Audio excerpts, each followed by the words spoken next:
Welcome back to Gold Derby. I'm Christopher Rosen. I'm joined by Joyce Ng. Joyce, it's time for another edition of Oscars Playback, the Uma Oprah edition. Uma? Who are you going to be? I'll be Uma. Okay, so Or I'm Keanu. Oprah. Have you met Keanu? I have. Yes, I have. Yeah. Oprah? Uma. Yeah. I met him via Speed. So we're talking about the 1995 Oscars, Joyce. The infamous Dave Letterman hosted Oscars, which you and I both agree is very fine, totally watchable, and mostly terrible because David Letterman has pushed that narrative for 20, 30, 25 years or more. The Forrest Gump won major awards at this Oscars, Joyce. Also, fun fact, this ceremony took place on the 67th Oscars took place on March 27th, 95. Yes. So exactly 27 years prior to this year's ceremony. And a Monday ceremony as usual, as we've been Monday seeing. ceremony. And it started at 9 because they used to start at 9 back then. A little late. It still ended at a 3 hour and 32-minute affair. 48.28 million viewers watched, which was an increase from the 1994 ceremony. And shorter than this year's ceremony still. And shorter than this year's ceremony. And again, much better than this year's ceremony with just a ton of famous people between the nominees and who's there, who's presenting. Just the level of fame is better, Joy. So as usual, we'll start with this like broad about the ceremony. You were texting me a lot of the arrivals, all of this on YouTube. So much fun. The red carpet house, they absolutely have to bring this back. I cannot stress that enough. Also, like, imagine if like they did this now, like with social media, like. So here are some of the ones that I wrote down. You texted me some. You'll have to read. I mean, it's probably the same ones. So here are some I wrote down. I don't know if you'd send me this one. Star of True Lies and 3-time presenter Jamie Lee Curtis. This was a year where they really focused on return presenters as if it was like an SNL 5-timers club, because later in this one, double Oscar winner and 3-time presenter Sally Fields, who was a nominee for Forrest Gump. Or no, she wasn't actually, right? She wasn't. And then supporting actor winner in 89 and 3rd-time presenter tonight, Denzel Washington. So a lot of focus on the 3rd-time presenters. They're just proud that they secured them again. I guess so. Yeah. So some of my favorites. Yeah. Where I have last year's supporting actor winner, the versatile Tommy Lee Jones. They love using versatile tonight. Because you know what, Joyce, the first thing I think about when I think of Tommy Lee Jones is versatile. What a chameleon. I mean, that resting bitch face. So many variations. I do love Tommy Lee Jones. Me too, but wow. Not what I would use to describe him as chameleon. And then it's just, it cuts to a shot of Holly Hunter, and then all she says is, "That's Holly Hunter." I wrote that one down too. It's fabulous. It's just so good. That's Holly Hunter. And then I guess there was a mix-up somewhere between the picture and like her script, because like in her script it was supposed to be the PricewaterhouseCoopers people, but then they show a picture or not picture, but like they show footage of Sharon Stone. So they go from the accounting firm of Pricewaterhouse, that would be Sharon Stone there. Like correcting themselves. They have another mistake I wrote down here. This is what I wrote down was nominated for Best Actress tonight, Uma Thurman. Was she though? No. Worldwide box office favorite, Arnold Schwarzenegger with his wife, Maria Shriver. Yeah. Charming young romantic star, Britain's Hugh Grant. International favorite, 2-time Oscar nominee, Sylvester Stallone. A lot of worldwide international fame going on here. Yeah. The beautiful and talented star of Outbreak, Rene Russo. Just one, it's a murderer's row of talent. So this was a 1994, Joyce, another amazing year for movies. These, I didn't actually see a lot of these in the theater because I was not a avid moviegoer at the time, but I saw a lot of these on VHS and was right there at Blockbuster Video pulling these off the shelf with the red box. Remember, it had like the red 2-day rental. You want to know a fun fact? Yes. Not really a fun fact, but I have never rented anything from Blockbuster before. Yeah. In Port, it was again down by the Soundview I think now it's like maybe a TJ Maxx or something, or it used to be the corner of this big mall or shopping center was the Blockbuster, and it was massive. And I would go all the time, rent these 2-day rental, the red box, try to get there to make sure you could get it because they only had a limited amount of copies. This is how we used to watch things. Now anybody can put on anything they want. There's no need, no You don't have to return. You don't have to be kind and rewind. You don't have to do anything. There's no wanting at all. There's no nothing. You just do whatever you want, watch whatever you want. But at the time, you actually had to like plan this out and like focus on like maybe trying to rent it, and you get really excited if you got it. So a lot of these I didn't get to see. I think I have to imagine I saw Forrest Gump in the theater. I did not see that in the theater. And do you want to know why I didn't see that in the theater? Why? So that came out July 6th, 94. And I got the chicken pox in June. It was very annoying because it was right after my birthday and it was very hot that year. So I was just itchy and scratchy. And I had really wanted to see Speed and The Lion King, which came out in June, and I couldn't see it yet. So I was just home watching the NBA finals because it was Knicks Rockets, painful. Also the OJ chase during game 5. Great. It's a great time for life. This was a huge year. That should have won Best Picture, the split screen. Come on, guys. Amazing. So then I gave the chicken pox to my brother. Aww. So then my parents didn't take us anywhere for like a month. So then July rolls around, and then I finally get to see Speed and The Lion King in the theater. So I just like never cared about Forrest Gump, even though it like opened. And then that summer, I was just like, I like watched other movies, like True Lies came out that summer. So, and then also Andre, remember Andre, the Seal movie? Oh, sure. I saw that. And I saw that with my cousin, my aunt, and like a family friend, and it ended, and the theater next to us was playing The Client, and we snuck in and saw the second half of The Client. And I do not remember when in my life I saw the first half of that movie, but I did eventually. So this is all those movies you mentioned, classic movies. This is a phenomenal year for movies. Lion King was the top grosser, Forrest Gump, then True Lies. Those are the top 3 movies, arguably better than any movies that came out like last year. It's at least Lion King and True Lies, just all-time stuff. The Mask was a huge hit. Speed, legendary. Big year for Jim Carrey. Huge year for Jim Carrey because he has Dumb and Dumber was also this year. And Ace Ventura. So Jim Carrey was definitely like the biggest star in my life at the time. Certainly all of those were very big formative movies in the 90s. Flintstones was a hit. Dumb and Dumber, like I mentioned, 4 Weddings and a Funeral, Interview with the Vampire, and Clear and Present Danger. Just loaded movies. This is like a phenomenal year. Unmentioned here, and those are the top box office movies, but unmentioned are movies like Pulp Fiction, which was obviously a major factor at the Oscars, Clerks, which was a huge indie movie that was like definitely did not see in the theater, but was like a popular blockbuster rental for me at the time. Just nothing but big movies, I would say. This is like a humongous year. It's a good year. But my favorite film of 94 is obviously D2 The Mighty Ducks. Sure. Yeah. I'm wearing one of my Mighty Duck shirts just for this, because everyone knows D2 is the best one of the trilogy. But 94 was also a great year for kids sports movies. I love 90s kids sports movies. So yeah, D2 in 94. You also had Angels in the Outfield, which I also saw that summer. Great movie. Joseph Gordon-Levitt. Like, yeah. And then you had Little Giants later that year. And Little Big League you're missing, which is another one I saw a lot. Yeah, just a lot of great, we should do something on 90s sports movies. I would like that. Little Big League, about a kid who becomes the owner and manager of the Twins. And it featured Kevin Elster, former Met, in the movie, playing a player. It's a lot of fun. Yeah, all these, this is just like a killer year. I'm just scrolling through. It's like True Lies. The Client was great. This was a peak John Grisham time, I feel like, with like The Firm. The Client was a lot of fun, really solid thriller. Yeah.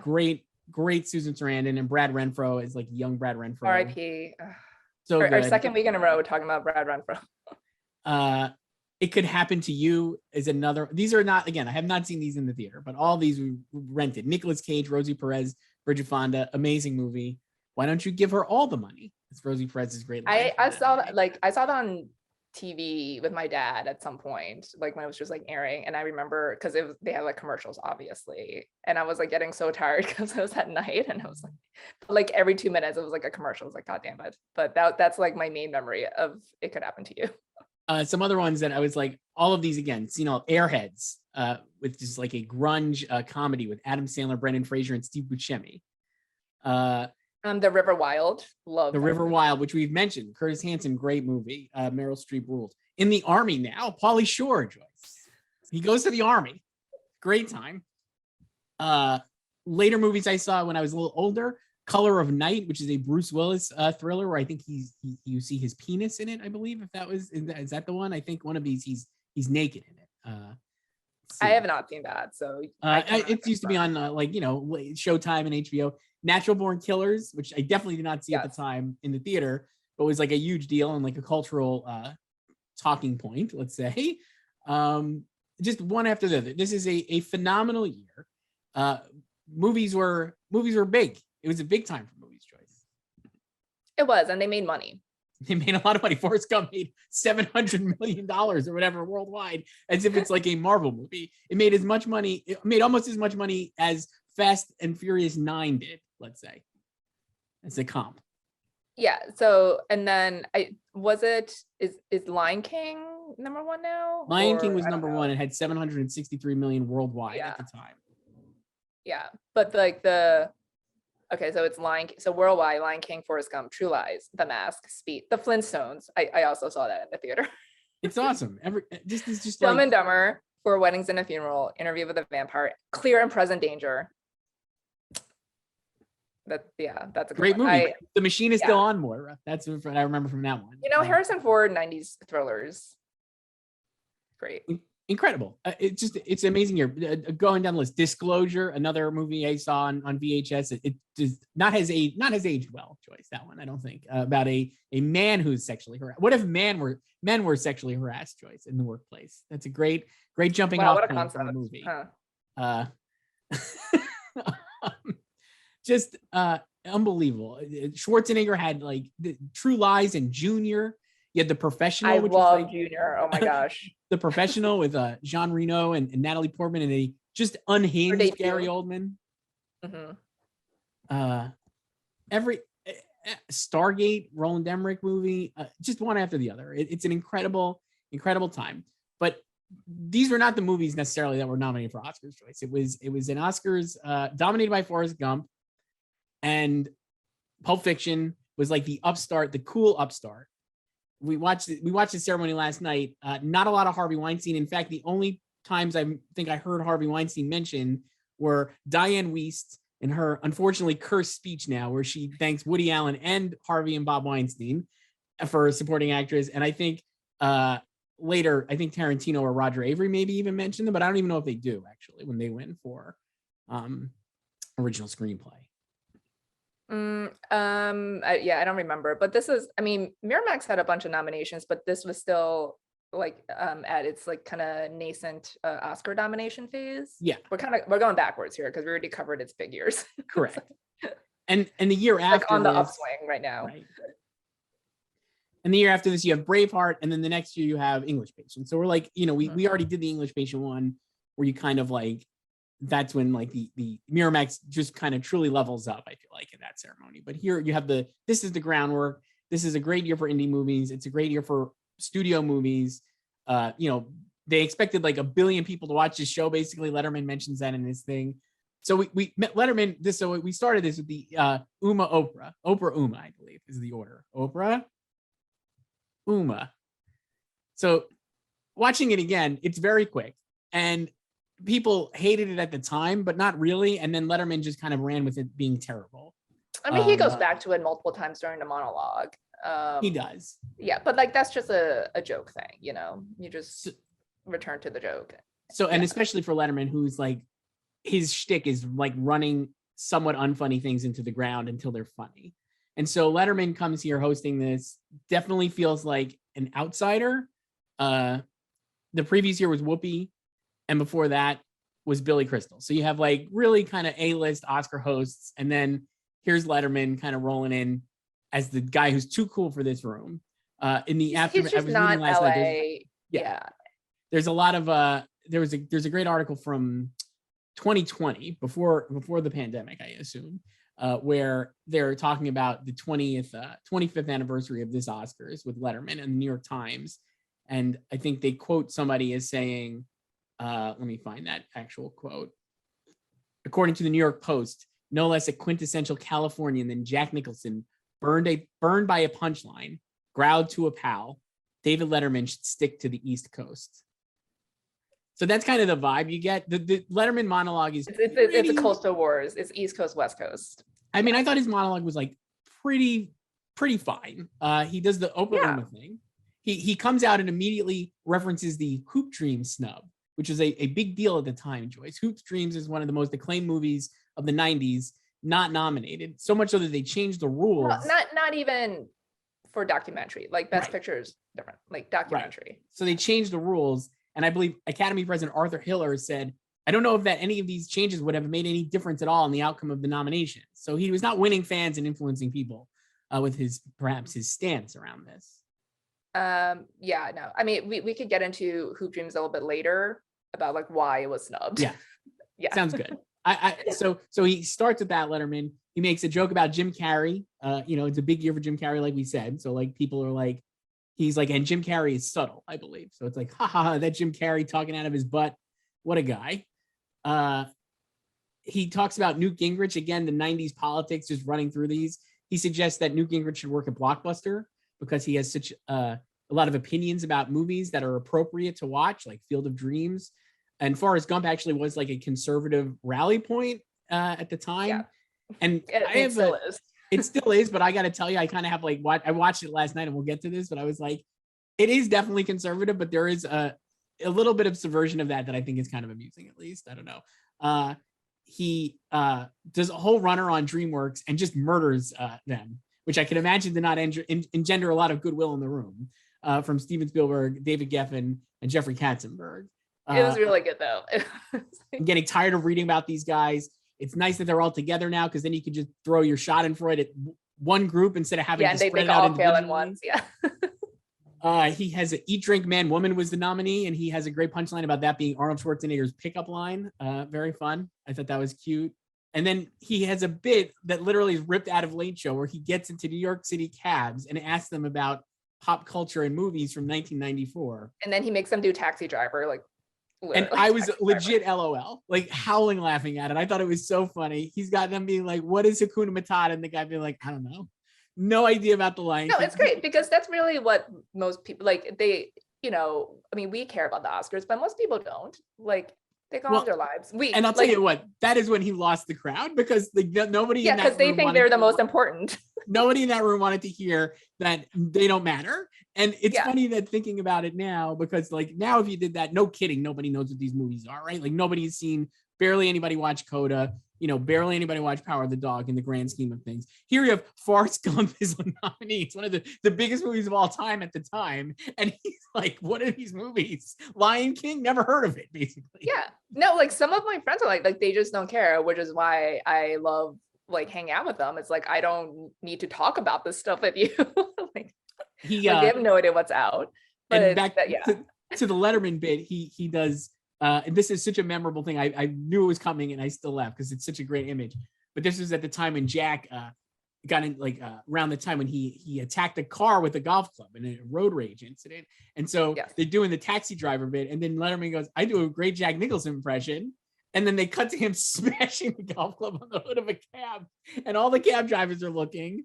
And it's remarkable. I thought it was so funny. No, it's a really good monologue, and it's long too. Like a lot of these monologues are no longer that lengthy because like they want to play 11 minutes. And he went for it. I mean, the man on or man in the cab bit is like a couple minutes at the end, but it's pretty long. And like I had always thought he did a good job, but like the narrative he's pushed was that he flopped and it was bad, and like he got bad reviews. But I think it's because of that, like he's not LA and he was not there to kiss ass and be sycophantic, and he's also not really the type of host you would want for if you're so concerned about like broad appeal.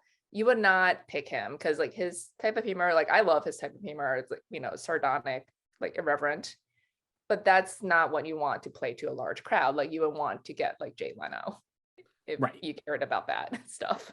So You he know? has in the there are a bunch of articles about it, like after like looking back from recently, like from 2 years ago. So there's one in Hollywood Reporter and one in the Times. And that I think in the Times when he says it's the greatest professional embarrassment I've ever endured. So he's really laying it on thick now, Letterman. You know, they had hoped that Letterman would be like a great longtime host. They kind of compared him to like Carson as like that was like his. Well, at least that was the idea of having him do it because he was like ascendant on late night, the dominant figure in the field, and like had that kind of like edge that Carson did. Letterman talking about the Uma Oprah thing, he kind of doesn't throw Rob Burnett, who's his longtime writer and producer, under the bus, but sort of does. Here's a quote. Rob Burnett, who is very good at last minute things, he says to me, literally with 20 minutes to go, you know what you can do? You can go out and say, Oprah, Uma, have you met Keanu? And I said, that's genius. That's genius. I'm there. And then it wasn't genius, but it actually is not that bad. Like I said, It's fine. It's totally fine. Totally fine. It's more like now it's been so long and people talk about it like it was horrible that it's taking on this like mythic quality. So as Letterman in this article, Jimmy Kimmel, who I think is the closest we've gotten in a modern time to Letterman, and especially the way he huge hosted Letterman it, stan too.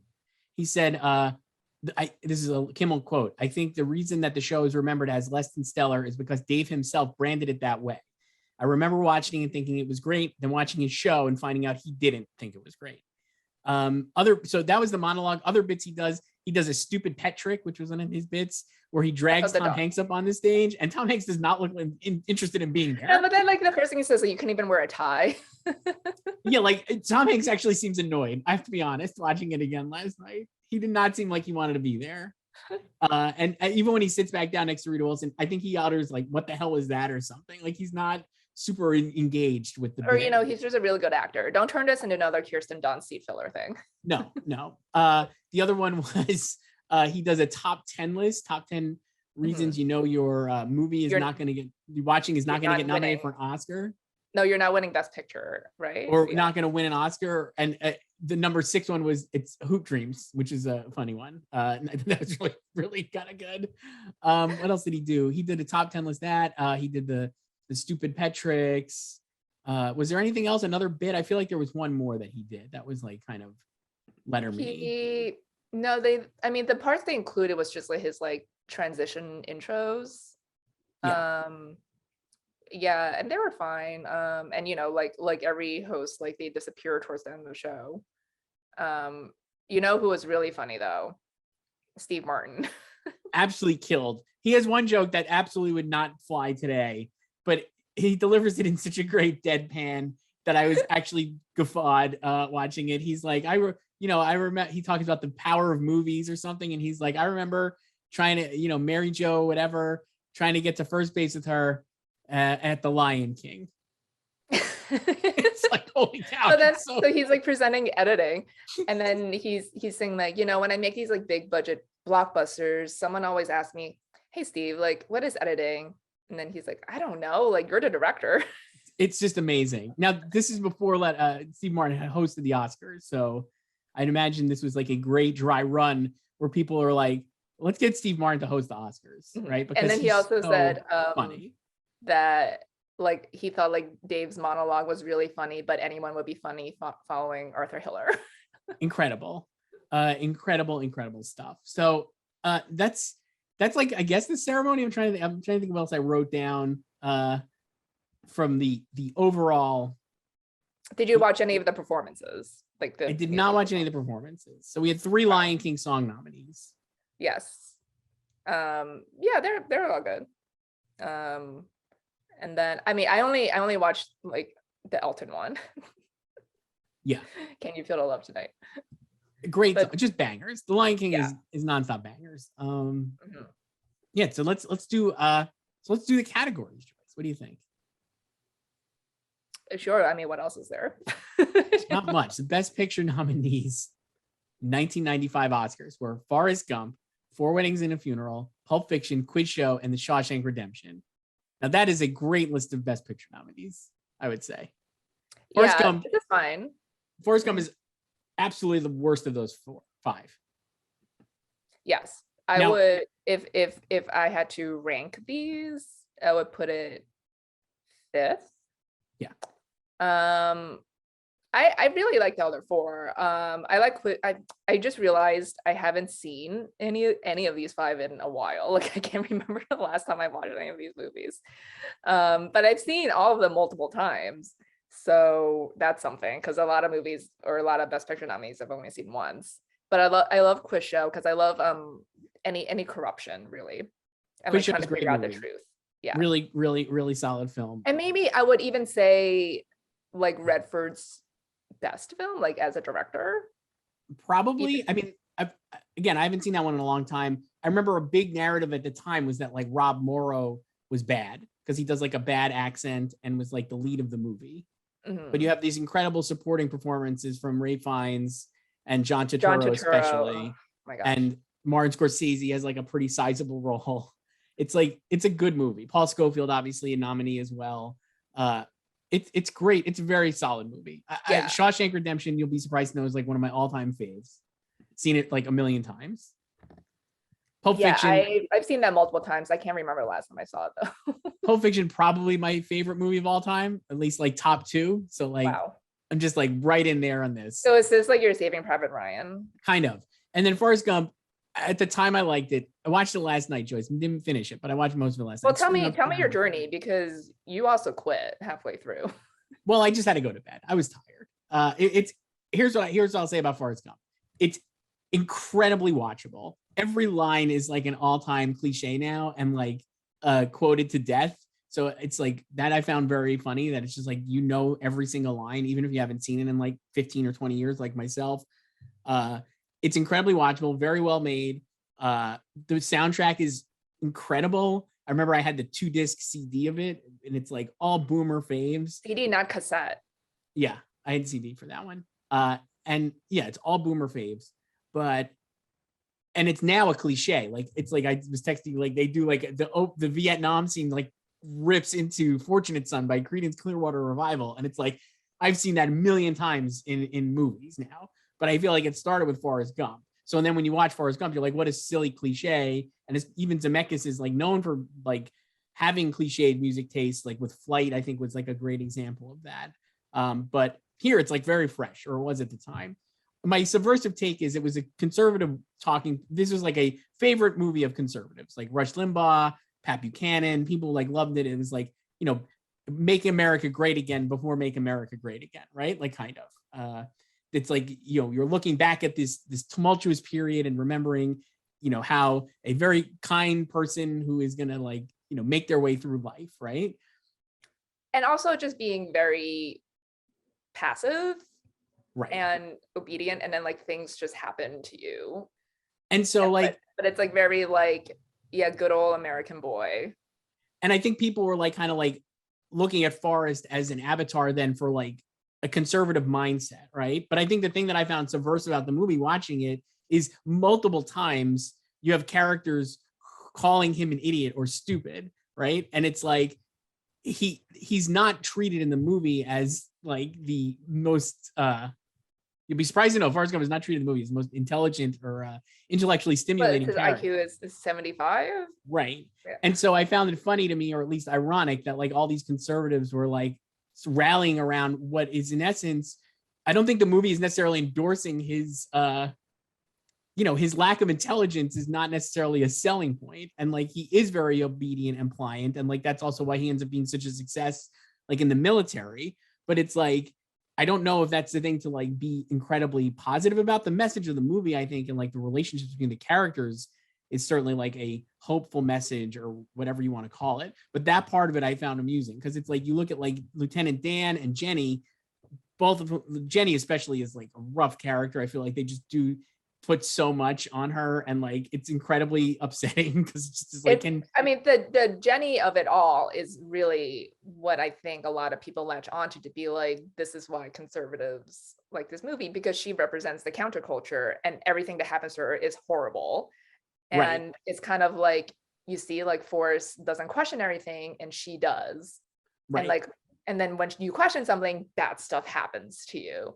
And I remember, because I watched this, came out when I was 9, and that's I watched, so we got a bootleg version eventually, and I watched it. And I remember watching it, and like as she was dying, they never say what she's like. She has AIDS. No, she and they never say it. No.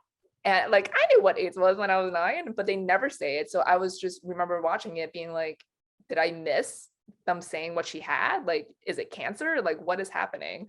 And like I asked my dad, and he was, yeah, like she had AIDS. Like that was like It definitely is made. I noticed that earlier in another scene. There's a scene where like Jenny drops acid, and I had never noticed it before, because when I watched it as a kid, I would probably have no idea what acid is. Now I'm not doing acid, Joyce. I don't know if you know this. I'm pretty square.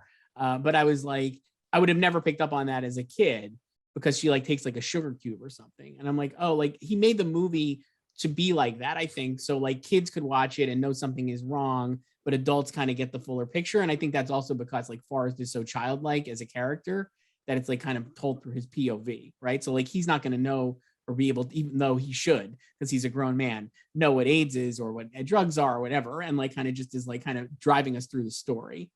I don't know. I understand she's getting punished, and obviously I agree with that take, but I was like, you also could see a world where Zemeckis is like, she is the, not the hero of the piece, but like certainly like the counterculture is winning, right? Because so much it's affecting so much change in the actual culture. And so like Forrest, by just being standing still, is not, even though nothing bad is happening to him, he's not really doing anything to like make the world a better place.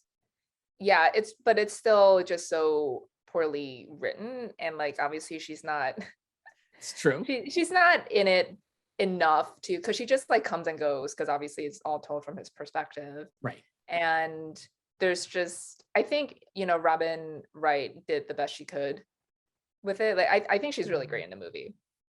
She was really good. Yeah, I thought so too. But there was just not like a lot of dimension to her, because it was like obviously like she is the love interest, but it's like also like opposites attract, and then they have to kill her off, right, with this mysterious disease that they never name. I'm like, you could say the name, like stop treating it like it's like taboo. Like it's no reason not to say like, oh, she has AIDS. Like, at the time, I think Zemeckis was quoted as saying like basically like it's fair and balanced, or it's like it's both sides, kind of like a movie down the middle. And I think I could see what he means by that. It definitely has not aged very well. A lot of it just felt like watching it last night, not even like problematic to me, just a little goofy. And I wonder if that's because it's so cliched, like so many of the things in it were like parodied to death and like referenced to death in like the 90s. So it's just this like, man, this is so silly. Like all like the Zelig like things where he's just like talking to Lyndon B. Johnson. It's so like all like the archival footage of he's like it's really rough. Yeah. I will say like it's also very long. It is long, but it moves really quick. It's just so it is incredibly watchable and well made. I think that's like a thing that like maybe people forget about. No, totally. Yeah. And Tom Hanks is legitimately awesome. Like he's so engaging and like somehow makes that work. I can't imagine another actor being able to make that work without it being fully offensive or just like totally annoying. And like he actually does make it pretty solid. I think it's because it's like very much in like a wheelhouse. He was at the time, obviously he'd won the year before for Philadelphia. And that was like a Tom Hanks is a serious actor now kind of moment, right? Because he had done like rom-coms and comedies. And this is like a great mix of like his comedy stuff with his like more drama. I think it's like a really solid performance. I will say when we get to Best Actor, I'm disappointed he won, because he could have won for Castaway and it would have been a much better second Oscar for him, I feel like, or Saving Private Ryan. So it's a bummer that like he got that second Oscar right away.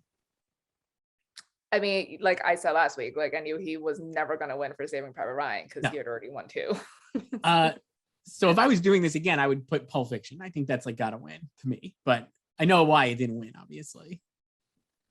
I don't know if I would vote for Pulp Fiction or Shawshank. I think those would be 2 great winners. I mean, Pulp obviously is the most influential of these 5. And am I gonna invoke Truman Show again? Do it. but this national, it's like the same thing we see all the time, right? Like Forrest Gump is the comfort food. It tells you what it is, tells you when to laugh, when to cry. Just basic mainstream, broad appeal, and very watchable. It could be problematic. Maybe there's some issues with it. Like I too, when I watch the movie, I enjoy watching it. There are lots of movies in the moment. I'm like, this is watchable. I laugh or whatever at the funny moments, but I also know inherently like this is not a great movie, And they reference that in this speech. I think, I forget who it is, maybe at the end, one of the producers for Forrest Gump. It might have been Steve Tisch maybe, or Steve Starkey, Wendy Feinerman of the three producers who win. But they're basically like, the audience is voted for with their heart for this one, or base. You know what I mean? Like, it's that, the one that know. makes you feel, right? It's not the one that makes you think. And Pulp Fiction is unconventional, and right. I wouldn't say it's like super intellectual, but it requires more attention from you, like the nonlinear structure, like everything about it. And the characters are, I think the way like Quentin writes them, you eventually like root for them, like you're on their side, but like the character descriptions themselves, you just saw them on like a casting sheet or whatever, like they're terrible people. Right. Like they're not like easily likable like Forrest. So it's like this slightly more challenging piece of art, and it's just like that's not the one like they're gonna vote for. It's like they want the Mask or Ace Ventura, not the Truman Show. They want what they're used to. And also Forrest Gump, it's total boomer bait. It is, and that's also why I won. It's like full boomer bait at like the perfect time. So Joyce, so the additional nominees here. We've had so much trouble coming up with like additional nominees, I feel like. This year I had no problem. I just rattled off like 5 right away. So I had Bullets Over Broadway. Yes. So Woody Allen movie, that was another like major Woody Allen comeback movie, I feel like, even though it really probably wasn't. Well, it was, because this was after everything, happened. Yes, with Mia and Dylan Farrow and the accusations. Yeah, and Suyan, yeah. So, and it was a big hit. I mean, Bullets Over Broadway is like legitimately popular movie at the time. I'm actually not seen in a long time. I remember. Me either. I was, like many. I was like I enjoyed Woody Allen movies, Joyce. I have to say I've not revisited a lot of them in the last few years. But I remember Bullets Over Broadway being completely fine. I was not like enamored with it. I think like Mighty Aphrodite and those other ones were probably better, but this was like a big, lavish production. Seemingly would have been a Best Picture nominee. It had to be the 6th Best Picture nominee. It got a Best Director nomination. It got 7 nominations. He got in for director. Pretty wild. Yeah. And script. So that was my 6th. Diane won. The other ones I had were The Lion King. I know they weren't nominating animated movies at the time, but man, The Lion King. This is also like, post Beauty and the Beast. This feels like it would have been in, I think. It won obviously 2 Oscars, and I think it would have gotten in. That was my 7th. Then I had Ed Wood as my 8th.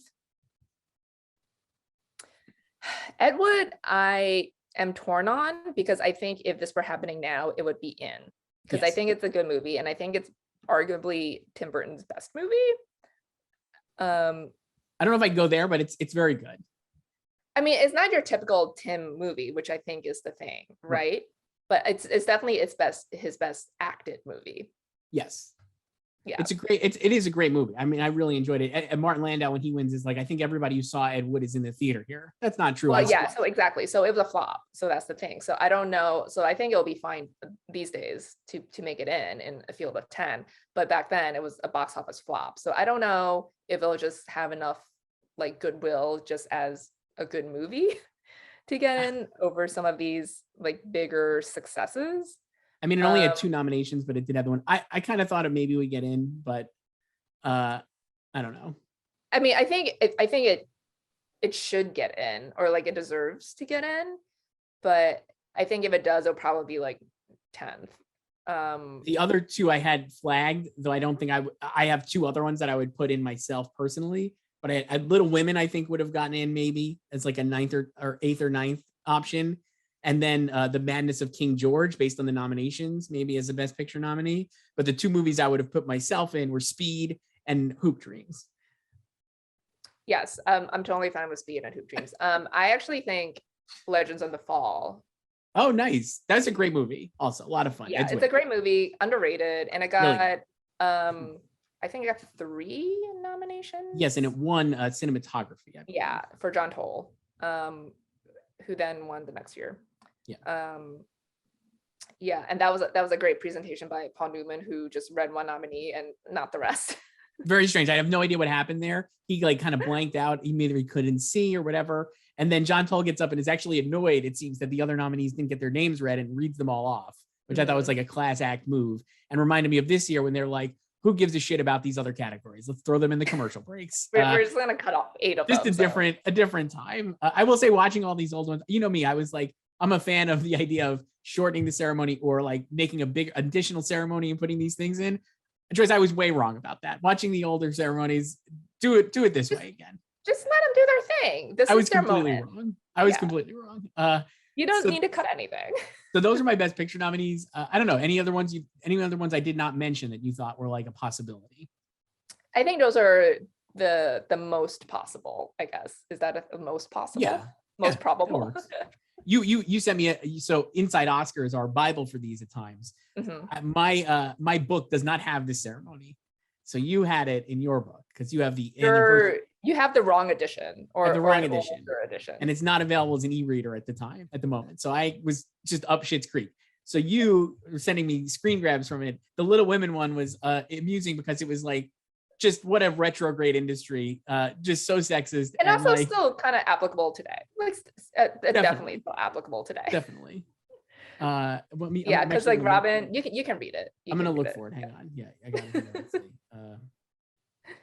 It's basically just Robin Swicord wanting to make another Little Women adaptation.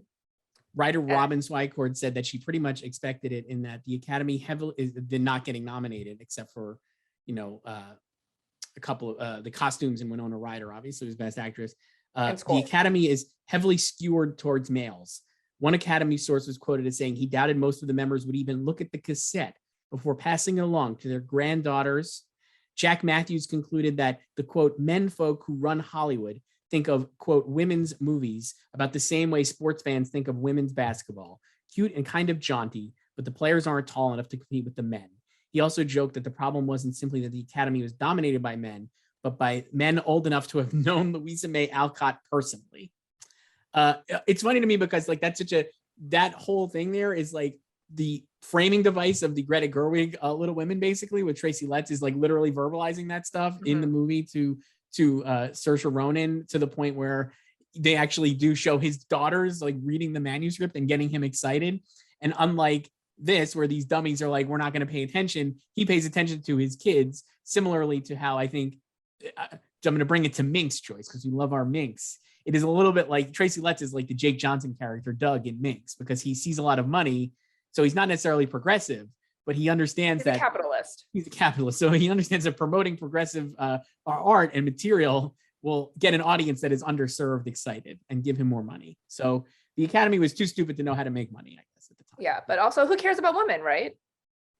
So this is a great, I got to say, even watching, this is a great lineup of Best Pictures. Our additional lineup, I mean, it's just a great, this is a fun year. Yeah, no, there's a lot of good options here. So this, I mean, their 5 is fine. I mean, their 5 is actually good, and Forrest Gump is not great, but I still think it would have gotten nominated even with 10, honestly. Oh, for sure. Yeah. That would just make it easier for it to get nominated. Yeah. Best Director, Joyce, the nominees were Robert Zemeckis, who won for Forrest Gump, Woody Allen for Bullets Over Broadway, Quentin Tarantino for Pulp Fiction, Robert Redford for Quiz Show, and Krzysztof Kieslowski for Three Colors Red. Woody and Redford, no shows at the ceremony, just absolutely F off. They're not coming. Well, Woody never comes. And Redford was just like, I'm not coming. And Zemeckis won, and he gets it from Steven Spielberg, who had won the previous year for Schindler's List. And Spielberg obviously gave Zemeckis his start of his career, and they worked together on Back to the Future, obviously, that put Zemeckis on the map. And Spielberg, What did you think of that? He announced it like, Alex, your dad won an Oscar, Robert Zemeckis for Forrest Gump. And I was like, I was cringing throughout the whole thing. It just felt like really too chummy to me. And I was like, I would love to know what Quentin Tarantino was thinking sitting there. He must have been like, look at these jerks. Well, he probably knew he was losing, first He of did, all. because Zemeckis won everything. So Yes. But it's such a fine line when you're like, obviously as a presenter rooting for someone, or like you're friends with someone, or like they give you a category clearly because you have a connection with one of the nominees who will probably be the winner. But it's, or even if it's like, like Robin Williams presenting supporting actress, and he just opened, when he said like, there's nothing like a Dane, like that's good. that was Like he's not like best friends with Judi Dench, but No, that's just, that's just his brain working. Yes. Yes. This was like, I just felt like this was like just too much. It was just gilding the lily a little. Yeah. And it's just, I don't know. If he wanted to say something, I would not have said that. And if I were Alex, I would have been mortified, honestly. But I don't know how Alex felt. To be fair, Alex looked like he was like losing it. He's very emotional. It's a young child. So he was like very excited that his dad won Best Director. I mean, like it's a great moment, but I'm like, I personally would not want to be like shouted out on national TV, No. even by Steven Spielberg. And so I'm not surprised Zemeckis won. Obviously, no brainer that he would win. Forrest Gump obviously was the Best Picture runaway winner. I would have definitely put Quentin Tarantino in here to win if it was me voting. The other nominees are fine, and I have a few notes on nominees here, Joyce. Frank Darabont for Shawshank should have gotten in. I just think that he should be there. It's a great movie. It's the best thing Frank Darabont's ever done. It's so well made. I think he's quite good, and it's an unfortunate snub. Mike Newell for Four Weddings and a Funeral, I think, could be in here as well. It's another great movie. Best Picture nominees. So you have two Best Picture nominees, not here, which I think is rare also, or at least feels rare, at least in the ones we've seen recently. Well, and like Kozlovsky, who died, I think like 2 years after this. Very sad. He showed up though. He came. Yeah, but like because like this was his trilogy, his Colors trilogy. So there was like controversy with like blue and white, or I think it was specifically blue. I think so. Yeah, that they wouldn't make it eligible for foreign language. It was like a whole thing. But yeah, so like it got in. He got in. So, and I think they made it the Switzerland foreign language entry. So yeah, so this again, it feels like one of those like very director branchy picks, but like he's not winning. No. The other people, so for additional nominees that I wrote down for my personal preference choice, Oliver Stone for Natural Born Killers. Never would have got nominated. The movie's insane, but I feel like if you're talking about Best Director, well, he's taken a huge swing there. It's a big swing. So I would put him in. You mentioned Tim Burton for Ed Wood, arguably his best movie. I think you make the case that he could have gotten in, but like you said, the movie was a flop. And then my personal choice, Ron Howard for The Paper, one of the all-time great movies. Love The Paper so much. Wow. Okay. So just like a sole directing nomination, not even Best Picture for The Paper. Not Best Picture, but I have him coming up later for Best Actor as well, because Michael Keaton rules in the movie. The Paper is great. I'd argue it's Ron Howard's best movie, better than Apollo 13, better than A Beautiful Mind. So I would have him in here for Best Director. Okay. I don't know if I would endorse that, but you do you. Yeah, I don't like. It would have been cool had like Mike Newell got in. I mean, the fact that Four Weddings got into picture was massive. Like that was like a huge box office hit. So it was. It finished top 10 that year in worldwide.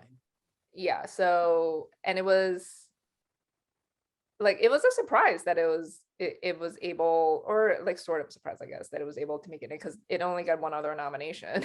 So well, it's like the full Monty. And Hugh Grant was snubbed. Yeah, it's like the full Monty before the full Monty, basically, right? Because we saw, and that got in for picture and director. Yeah, but it's also like a rom-com, which is not something they usually take seriously. True. So, but Yeah. The only other person I wrote down was Steve James for Hoop Dreams, but obviously that was a fraught picture. It just was snub. Joyce, why don't we do that here? Tell me about the Hoop Dreams snub. You were talking about it before. Yeah, so it did not, it got an editing nomination, great choice there, but it was not nominated for Best Documentary, which before the nominations, everyone just thought, it's gonna win, right? And yes, like you said before, they eventually, I think the following year, in like 2 years, they changed the way voting was done for the category for documentary. And then so Roger Ebert was a huge Hoop Dreams fan. And then in 2009, he wrote about just like the 15th anniversary of the movie. And obviously he touched on its documentary snubbed. So here's what he says. The way seemed clear for an Academy Award as Best Documentary. Then a shameful thing happened. It wasn't even nominated by the Academy's documentary committee. We learned through very reliable sources that the members of the committee had a system. They carried little flashlights. When one gave up on a film, he waved a light on the screen. When a majority of flashlights had voted, the film was switched off. Hoop Dreams was stopped after 15 minutes. Just outrageous. It's truly an outrageous. Incredible system there. But then that was only like one part of the system, because then they still, like, the committee still votes, obviously, right? For even though they only watch 15 minutes of a movie, I just like lost my place here. They vote on like what they want nominated. So then this is from The Big Show, High Times and Dirty Dealings backstage at Academy Awards. So this is a quote from Bruce Davis, the Academy's executive director. And he apparently like asked Pricewaterhouse to turn over the results because it was like such a huge controversy. And so the rating system that they used was you have to give a score for the film between 0 and 10. And then Davis says, a small group of members gave zeros to every single film except the 5 they wanted to see nominated. And they gave 10s to those 5s, which completely skewed the voting. There was one film that received more scores of 10 than any other, but it was not nominated. It also got zeros from those few voters, and that was enough to push it to 6th place. Incredible. Yeah.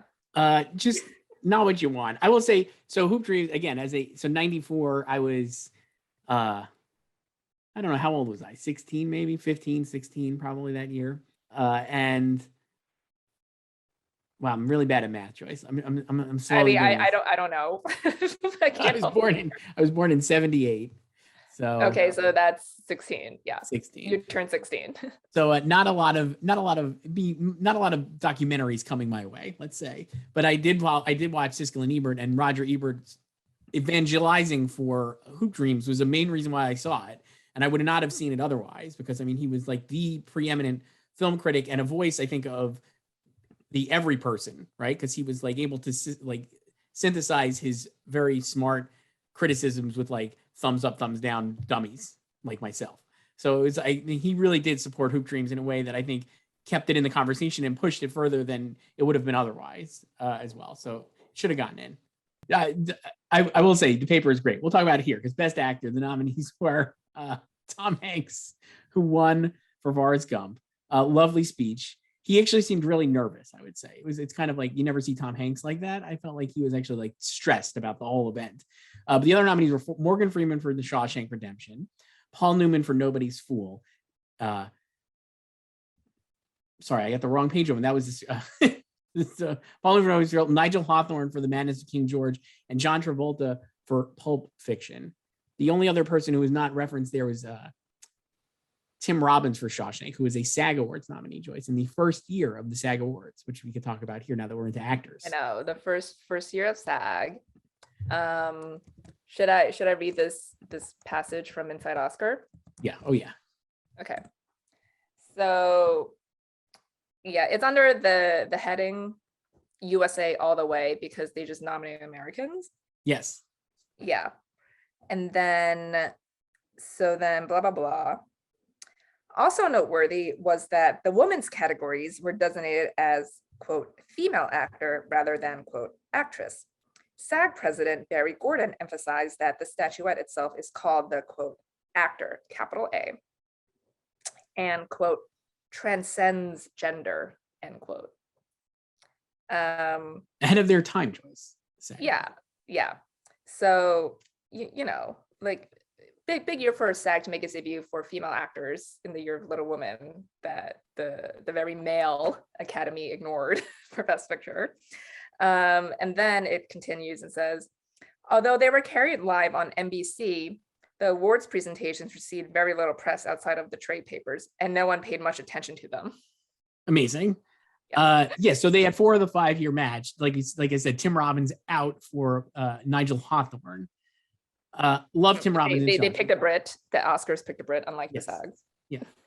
Love Tim Robbins in Shawshank. This is a solid list of nominees, not gonna lie. There was a lot of, Travolta as a supporting actor versus a lead actor. That was pretty fraught as well. They had the potential. There's a lot of discussion in Inside Oscar about the campaign for the pulp actors like Samuel L. Jackson and everything. And I would argue, I'd argue they're all supporting. I think Travolta is supporting too. The reason they said he wasn't is because he kind of briefly ties into the other segments because him and Butch have a couple of and there's like a quote from like a journalist in there saying like they should have all run supporting, like the spotlight way. I would agree with that. But at the same time, Pulp Fiction was known as the John Travolta comeback movie, basically. Like this is like he's back, obvious best actor nominee, not going to win. No doubt he was not going to win, but he was like a strong nominee here.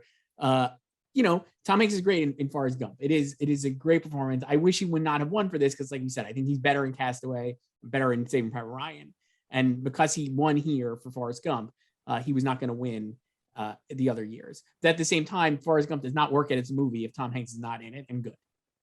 No, that's fair. Like I've always wondered if he had won for Philadelphia and lost for this somehow, like, do you think he would have won for Saving Private Ryan? Like, do you think he could have beaten Benigni? No, I think it would have been Castaway. I think he could have made a play for Castaway's win. Mm-hmm. That was a more split year. So he goes back to back, the first to go back to back in Best Actor since Spencer Tracy. Pretty remarkable. And he gets a standing ovation. People loved, no surprise. People love Tom Hanks.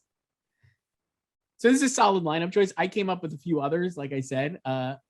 So obvious ones from movies we talked about already, but Tim Robbins, I think, would have been like a no-brainer because he's it's just like, how do you not nominate Andy? Like, I'm glad they nominate. So I think there's a world where you could have category frauded Morgan Freeman into supporting, and that would have been bad because they are both leads in the movie, and I think they're great in the movie.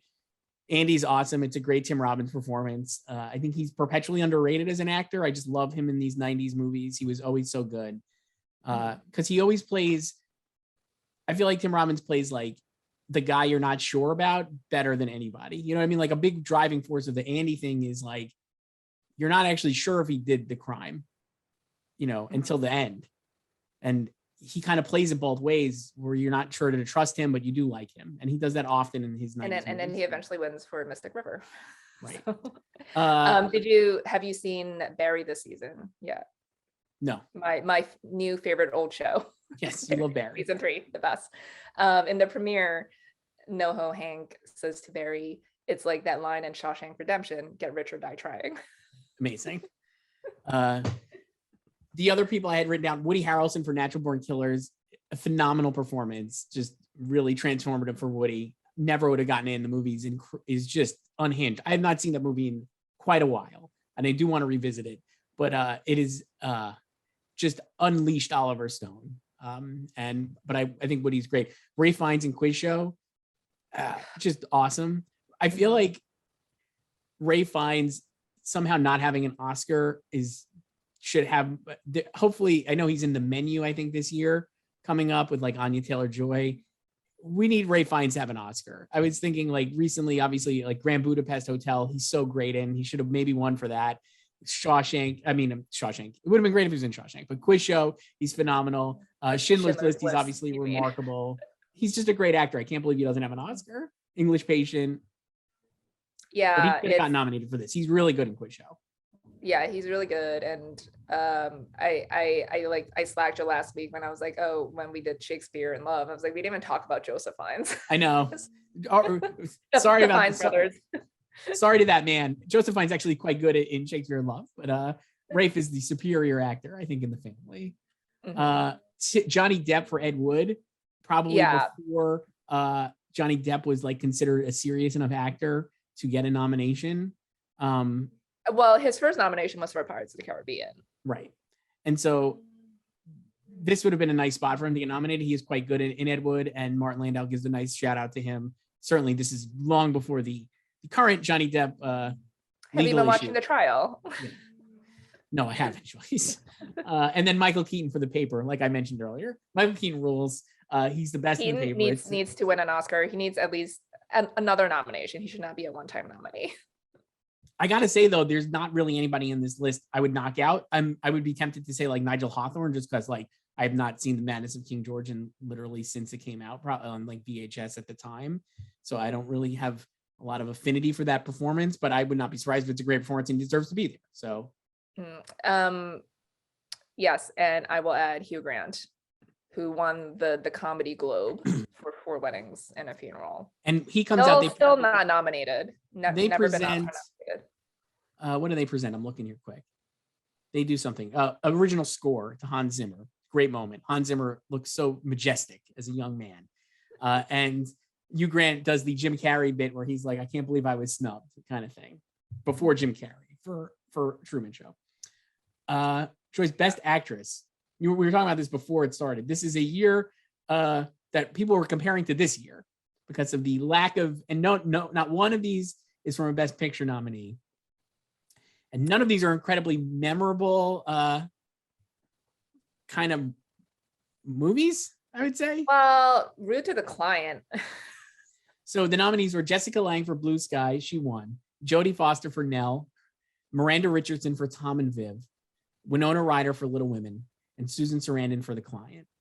Now, personal preference would be Susan Sarandon for The Client. It's the only movie here I actually really think is solid. I don't particularly enjoy that. I have never seen Blue Sky. I saw Blue Sky at the time, and I remember thinking it's a little not my thing. Not 16-year-old Chris's thing. Do you think it should have stayed on the shelf?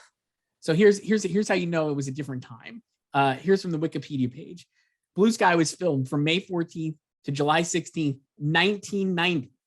The film was completed in 91, but because of the bankruptcy of Orion Pictures, it sat on the shelf until 1994, 3 years after the director died on November 14th, 1991. Tony Richardson, making this his final film. So this movie is literally had Tommy Lee Jones in it 4 years before he won for an Oscar for The Fugitive. This would have never happened today. There's 0% chance that a movie would be sitting on the shelf for 4 years and then win somebody an Oscar. I don't believe that would happen now.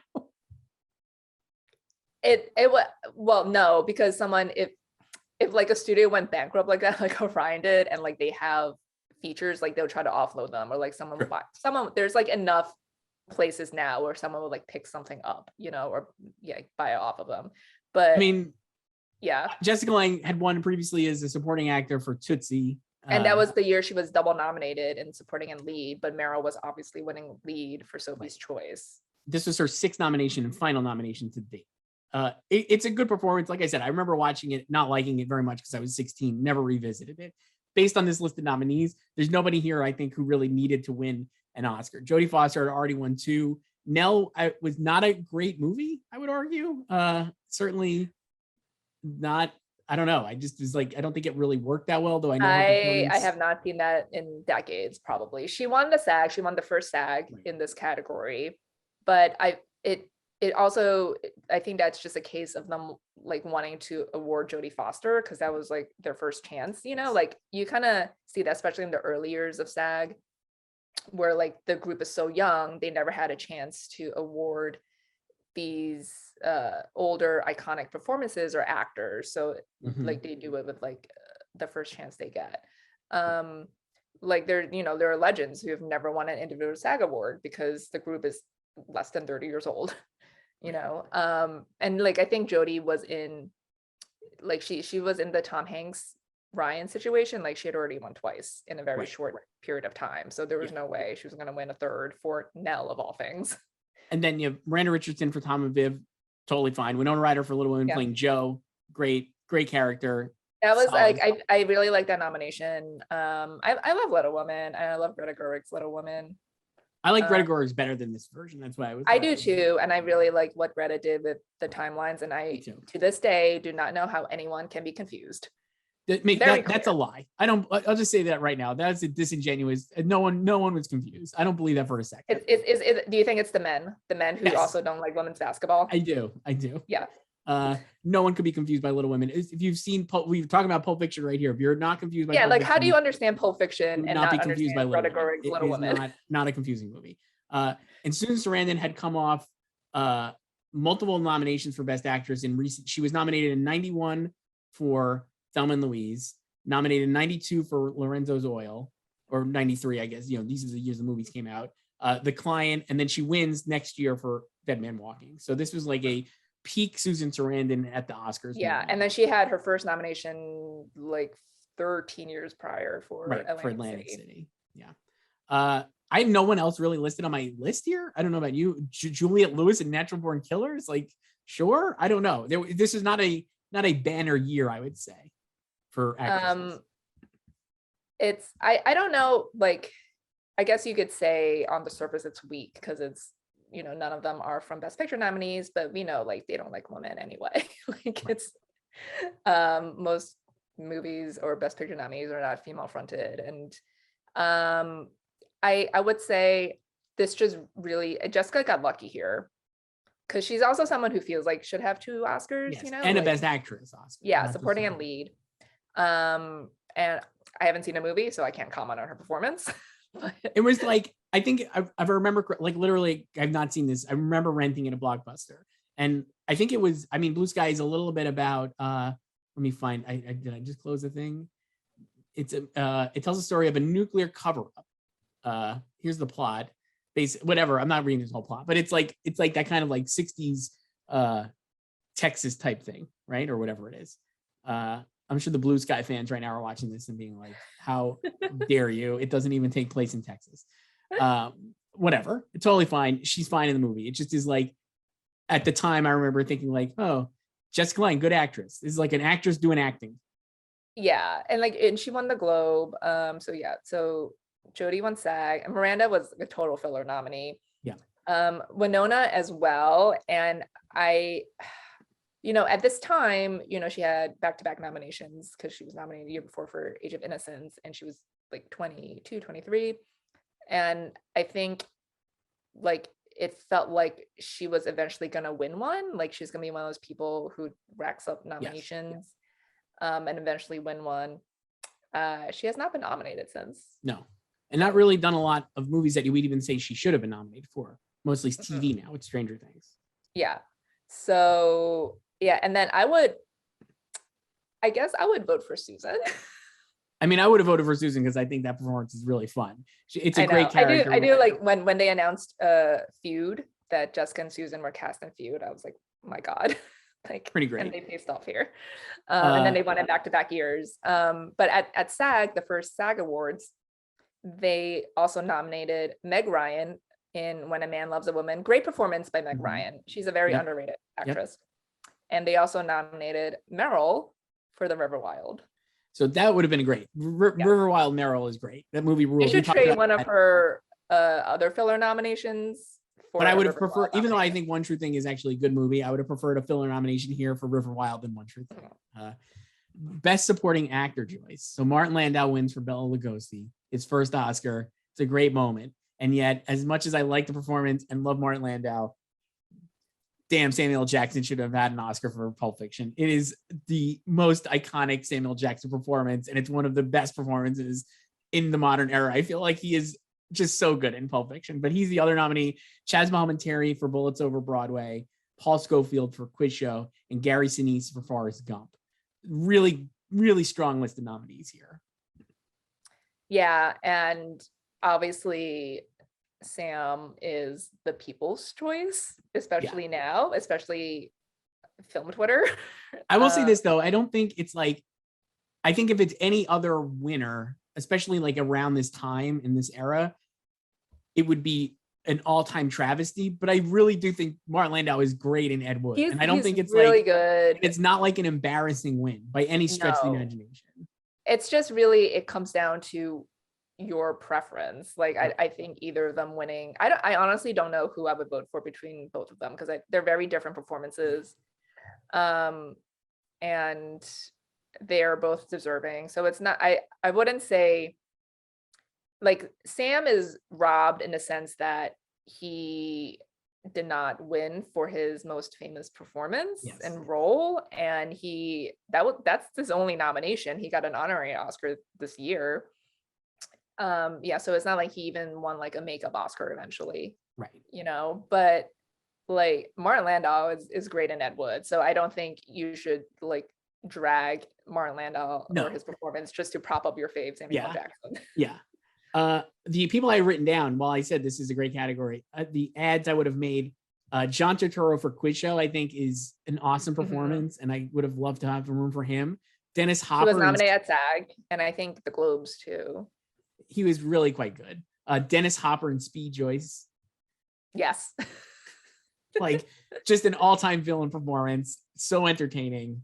Would have loved to see it. We mentioned how Travolta maybe is a supporting actor. Bruce Willis is obviously a supporting actor for Pulp Fiction. I think he could have gotten in, but he is definitely of those three guys, while no knock on his performance, because I think he's awesome in Pulp Fiction. He's the third best of those three.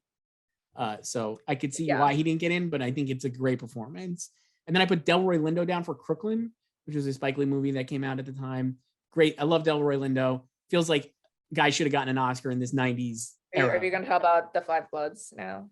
No, but he was, I honestly, like, I think I was not as into The Five Bloods for Delroy as other people. He's good in it. Me either. Like, it would have been cool to see him nominated for that, but that just never took Crooklyn, off, I think, is like pretty solid. I had nobody else written down. Anybody else for you? Just to stay on the River Wild beat, Kevin Bacon. Great. Another great villain performance. I guess you could say like Interview with Vampire Guys, maybe. Sure. Maybe. Yeah. I mean, they're fine. I don't know. Totally fine. Again, a great category. It just is like.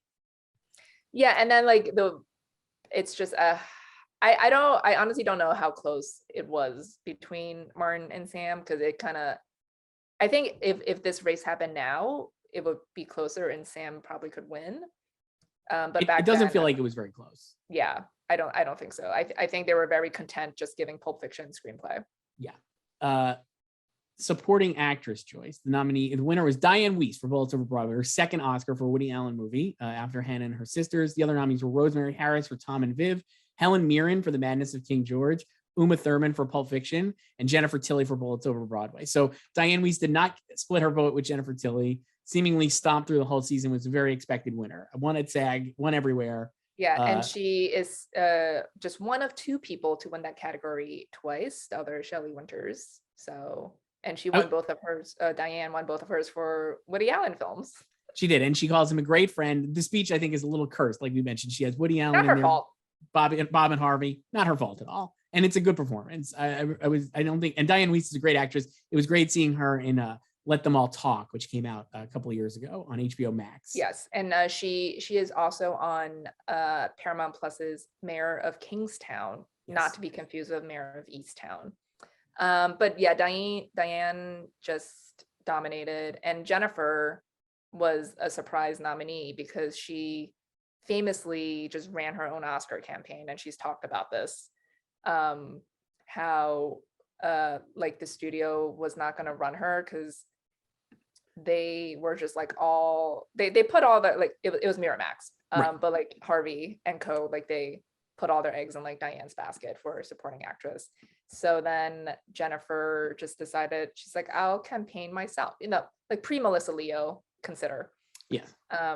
and I think she was on a talk show. I don't know, I remember which one, but she said like she was doing press and they asked her to go on the Tonight Show with Jay Leno, and she said she would do it if he introduced her as someone with Oscar buzz for Bullets Over Broadway, and he did. Amazing. So she just ran her own campaign and got in. She got in, and then she also said that the morning of the nominations, like I think she said she had to tell her publicist she got in because no one was expecting this, and her publicist didn't believe her. Aw, amazing. And the funny thing is, so the next year, Woody Allen movie wins again in this category for Mira Sorvino and Mighty Aphrodite, whose performance I would, having not seen either of these in a very long time, my memory is that they compare very, Jennifer Tilly is like, could have easily done the Mighty Aphrodite performance based on like the archetype of character, right? And yeah. I think it's funny that like that got, so Miramax was more excited about pushing the Mira Sorvino, I guess because she was the main focal point of the movie. But at the same time, it is a boom time for supporting actresses in Woody Allen movies at the time here.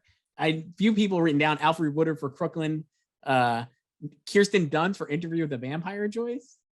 That would have been good. She got the Globe nomination. Really okay. I'm finally a nominee this year, so. And then Natalie Portman for The Professional, another young actor breaking big at the time. Natalie Portman's great in The Professional. It's good. What do you think of the Gump ladies? They both got in at SAG. I don't know. I don't know. Well, it was I guess it was somewhat surprising that Sally didn't get in, at least. I don't know about Robin. So, I mean, if just I was going to put Sally, one in, Sally's a two-time winner. Sally's a two-time winner and is really, really affecting as Mama Gump. Definitely makes you cry. It's absolutely laughable that she's playing like an old lady. She's very young. I don't even think she's 50 at this time. So they age her up and don't even like make it that convincing that she's old.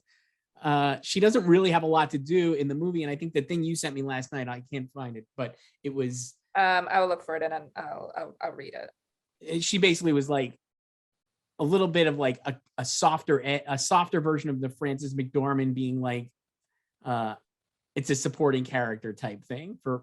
Well, okay, no, I found it. Okay, so Liz Smith wondered what happened to the Forrest Gump actress.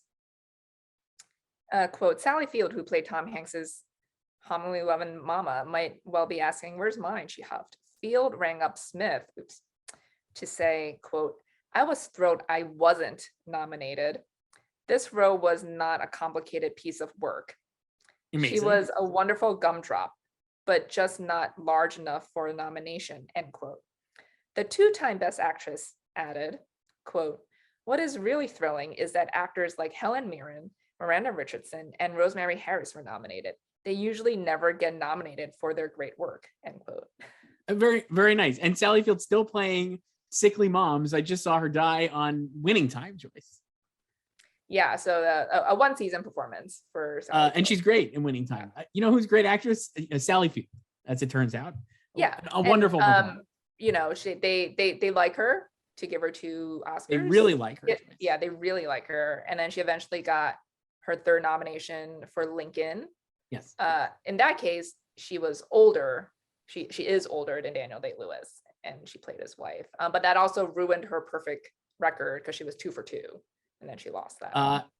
And Robin Wright, like he said earlier, not a bad performance. Jenny's a rough character. I don't know. I would not have nominated her for this, even if I don't know. No, I think it'll be cool to be able to call Robin Wright an Oscar nominee. Yeah. But I'm totally fine with her not being nominated for this. And while I am the biggest fan of Pulp Fiction, like I said, it's one of my favorite movies, if not my favorite. I don't think Uma Thurman should have won here. The nomination. No, I wouldn't have voted for her. I don't even know, like, of this lineup, I don't know who I would vote for. I mean, I haven't seen Bullets Over Broadway in a long time, but I think Diane Weeks is probably a solid winner. Yeah, no, yeah, I remember her being really good.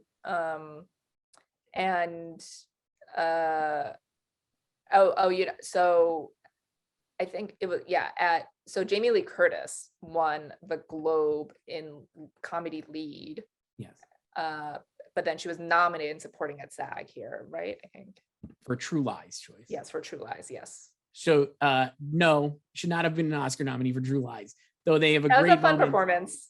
It's a great performance and it's a lot of fun, but no. But they have a great moment here where she kind of presents the scientific awards, and she comes down on a helicopter, as we saw her do. It took a little long for me.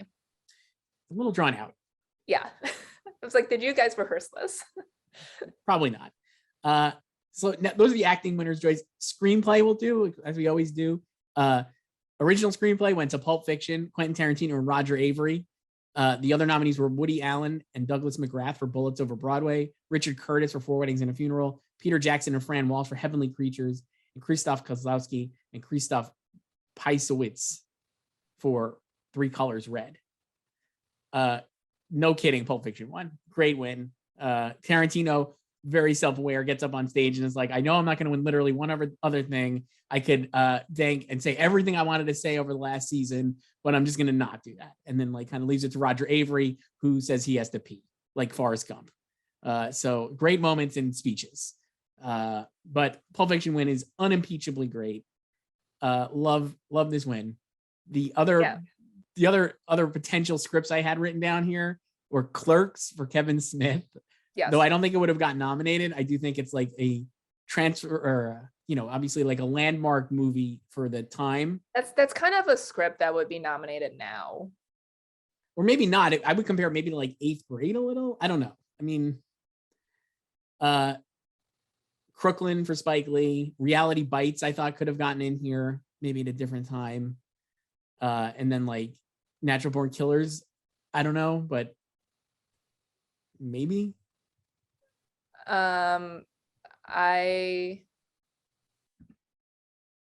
Yeah. And I got to tell you, while it was tough to find those, it's even tougher to find other nominees for adapted. I had a very difficult time with this. Adapted, I would just do Ed Wood. I was like, I just like forgot his name. Ed Wood is the one that's missing. The other nominees for adapted were Forrest Gump, which won for Eric Roth, The Madness of King George, Nobody's Fool, Quiz Show, and The Shawshank Redemption. And obviously Forrest Gump won with Eric Roth. I mean, I would have not given it to Forrest Gump, but obviously I understand why it won. Yeah, I think I would probably vote for Shawshank. Yeah, I would say Shawshank because it's my favorite of those movies, though I think you could make the case from a script perspective that Quiz Show maybe could get in. Yeah. But a win, but I mean, Shawshank is awesome. Yeah, so this is kind of, I think the original win is totally fine. Great win. And it's, again, the consolation prize. Yeah. Yeah. And then the adapted win is just part of Forrest Gump's haul en route to Best Picture. Totally. And, like, as it's not like a terribly weak script like Titanic, which was not nominated. Like the script is doing a lot. The script is doing a lot. And I mean, I'm going to say this, and I understand this is full blasphemy. So I preface it with that. But watching it last night, I was like, the amount of, again, cultural phrases and catchphrases and lines, it was like, it literally reminded me a little of like Casablanca in the fact that it's like all of these things that are just so popular drawn from that movie. Life is like a box of chocolates. Stupid is as stupid does. Run, Forrest, run. Over and over again.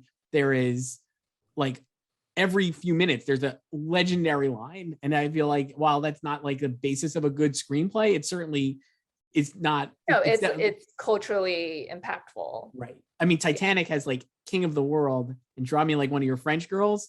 And that's it. There's not a lot of memorable dialogue in Titanic, I would argue. But this one, every line is like a legendary line. And while it has not aged well, I can understand why it won. I don't know. Joyce, should we do some of our favorites? So score we mentioned, Hans Zimmer wins for The Lion King, a young, resplendent Hans Zimmer. He looks so cool. With a scarf. Which is awesome. This is a great category as well. Alan Silvestri, Forrest Gump. I got to tell you, listening to last night, I was like, immediately click back into the score. It's a great score. The score is good. And also instantly recognizable. Really great. Elliot Goldenthal for Interview with the Vampire, Little Women, Thomas Newman for Little Women, and then a legendary Thomas Newman score for Shawshank Redemption, which was in every trailer for like 5 or 6 years. Just an all-time score. Further nominees, I would have said Speed should have gotten in here, perhaps. Speed. Just all-time score. Randy Newman's score for The Paper was actually nominee. It was a nominee, right? Because he got in.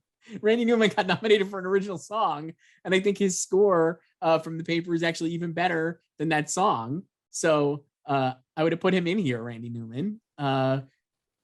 Trying to think who else. Those are like the big ones I wrote down, though. Yeah, I would definitely nominate Speed. It's, again, one of those scores where you hear it and you immediately know the movie. Yeah. And also when like Speed won all those like craft awards and like they played the score, it's just like a great score to walk up to receive your Oscar, like the Fargo score. Yeah. And that's why I think, going back to like the expanded Best Picture lineup, I do think Speed was like the Fury Road Matrix of this year, and that's why I think it could have gotten in. Yeah, I think it could get it. Yeah, like that was I want to watch Speed now. I love that movie. And then original song, Can You Feel the Love Tonight wins for The Lion King. The other nominees were Circle of Life from The Lion King, Hakuna Matata from The Lion King, Look What Love Has Done from Junior, and Make Up Your Mind from The Paper, my favorite movie. Other than would you have voted for Make Up Your Mind? No, Can You Feel the Love Tonight is great. Though I think if I was actually picking my favorite Lion King song, probably is Circle of Life. But I would. Can You Feel like all these Lion King songs are great. But I would probably vote for Circle of Life too.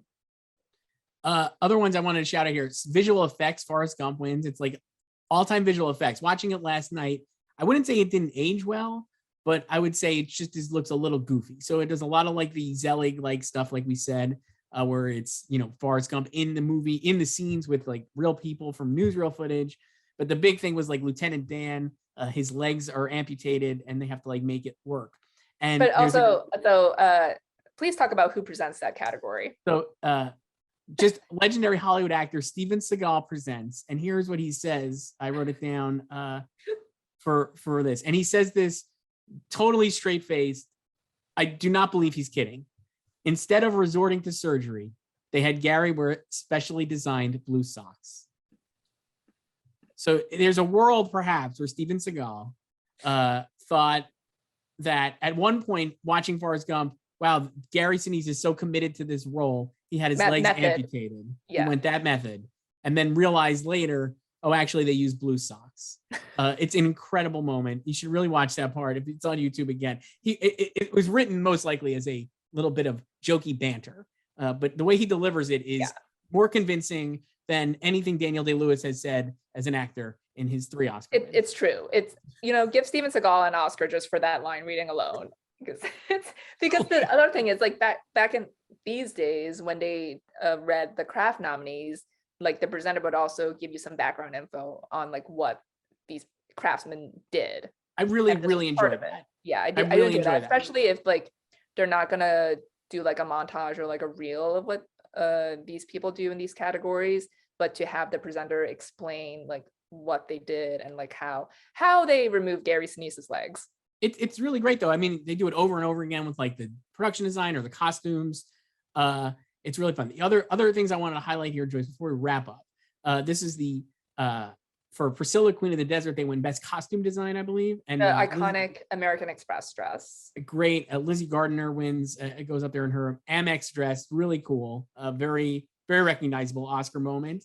And Peter Capaldi, though he's misidentified, the future Doctor Who wins an Oscar here. That category, there was a tie. Yes. So it is Best live action short. Mm-hmm. So they win a tie. Trevor and Franz Kafka's It's a Wonderful Life. And so Trevor winners Peggy Rajewski, and Randy Stone go up first. But they are identified as Franz Kafka's It's a Wonderful Life winners, Peter Capaldi and Ruth Kenley Letts. And then I was watching it and going like, that is not Peter Capaldi. And then Peter Capaldi comes up and accepts his Oscar as Randy Stone. But then they chyron it as the Trevor people. Correct. So Peter Capaldi will be played tonight by Randy Stone, or Randy Stone will be played tonight by Peter Capaldi at the Oscars. Yeah, and then the Peter Capaldi also shouts out my fave, Richard E. Grant, who's in the film. So yeah, pretty cool. Very fun. Fun moment to see that. I want to mention editing. Yes. One of the categories that Forrest Gump won. Other nominees: Hoop Dreams, inspired nomination. Great. Pulp Fiction. Great. Shawshank Redemption. Yes. Speed. Yes. Great list of nominees. I would have voted for Pulp Fiction for delayed Sally Menke. Same. And I gotta say, watching Forrest Gump last night, it is a very well put together movie, and the editing is it won this just as a default. Like, I do not think not to besmirch the Academy choice, as we know, but I do not think one voter put a lot of thought into this. I think at the time editing, and it's an entire Academy voting. It's not just the editing. I don't think anybody put any thought into it. I think they were like, Pulp Fiction is winning Best Picture. I mean, Forrest Gump is winning Best Picture, and it's going to win Best Editing, especially because they kind of coincided so often at the time. But watching it last night, I was like, it is really well made. It just moves. The movie flies. Yeah. It's incredibly well edited. It's not a bad nominee or even a bad win. Again, but with the other nominees in this category, I would say it's the fifth best of the movies here. It's like just a loaded category. And Pulp Fiction is all about the editing with that elliptical storytelling. It's Sally Menke, rest in peace, just an amazing editor.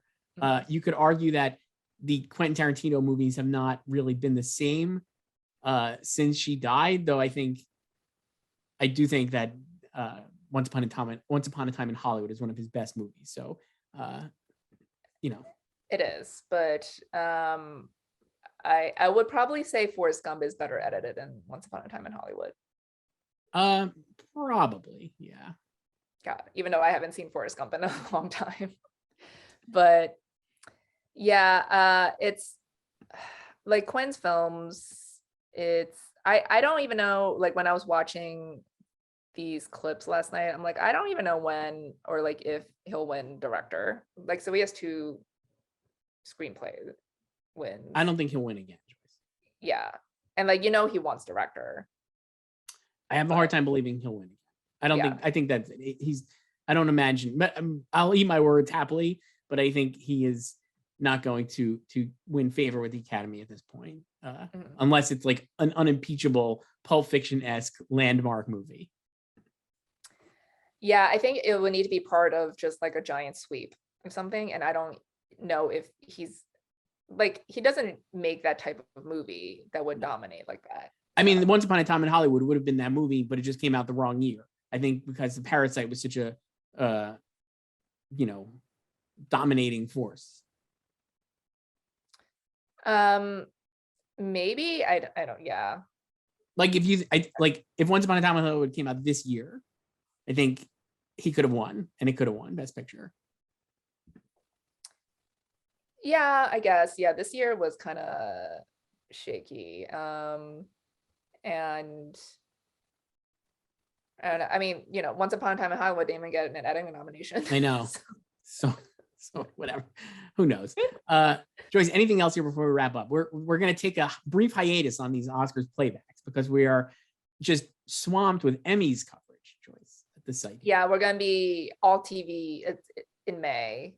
So we'll return to this maybe in June, and I don't know what I won't even suggest which one we'll do, but maybe we'll pop to the 2000s. We need to pause so you can get your updated edition of Inside Oscar. By the time it comes, we'll just kick back in because I need that Inside Oscar from Amazon, the 10th anniversary edition. But yeah, 94, Joyce, a great year for movies. Great year, a lot of memorable films. And then one last thing. Yes, please. They hand out a bunch of honorary Oscars as they did back then. They gave the Thalberg to Clint Eastwood. Yes. Yeah. And he had previously won there for Unforgiven. And they also they also gave an honorary Oscar this year as well. To Michelangelo Antonioni, and then Quincy Jones got the Herschel. And still less time to do all of this than this year's Oscars. Yeah, when you had Samuel L. Jackson earn an honorary Oscar that was given out 2 days before, and then they just like seat him during the show and cut to him for like 2 seconds. Whoever produces the Oscars next year, on the off chance you were watching this and still watching this video, please just watch these YouTube videos of the old Oscars and just do it again. That would be my just let them present. If you're gonna do honorary awards, give them their moment. Like at least like Samuel Jackson this year got to present Best Actor for the 27th Pulp Fiction reunion, or 20. Like no one does that, right? What a time. Or 28th actually now, since but yeah, like what kind of anniversary is that? But at least he got to come out on stage. Incredible. Otherwise, they were not gonna bring him out to say he got an honorary Oscar. No. All right, Joyce, this was fun, and we'll talk soon. Bye.